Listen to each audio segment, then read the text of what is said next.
আজকের দুপুরের মেনুতে কি আছে চলেন আপনাদের একটু দেখাই। এক এক করে খাবারগুলো বেড়ে নিব। প্রথমে নিচ্ছি ডিমের তরকারি। আজকে ডিমের তরকারিটা একটু অন্যরকম করে করেছি। সবাই ডিমের তরকারি রান্না করে আলু দিয়ে, অনেকেই রান্না করে ফুলকপি দিয়ে। আমি আজকে রান্না করেছি ওলকপি দিয়ে। ওলকপি মানে হচ্ছে শালগম। আপনারা কখনো খেয়েছেন কি না অবশ্যই জানাবেন। এটা খেতে কিন্তু খুবই ভালো হয়েছিল। আজকে খেয়ে দেখলাম কেমন লাগে। তারপর নিলাম সিম বটি, মানে রসুন দিয়ে সিম ভাজি করছি। তারপর করেছি ফুলকপির তরকারি। তারপর গরম গরম ভাতটা প্লেটে বেড়ে নিলাম।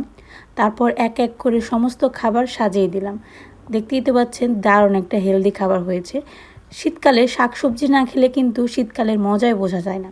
শীতকালে যেমন কুয়াশা ভরা শীতের সকাল দেখতে গ্রামে যাওয়া প্রয়োজন, তেমন শীতকালে খাবারের মজা নিতে চাইলে বেশি বেশি শীতকালীন সবজি খেতে হয়।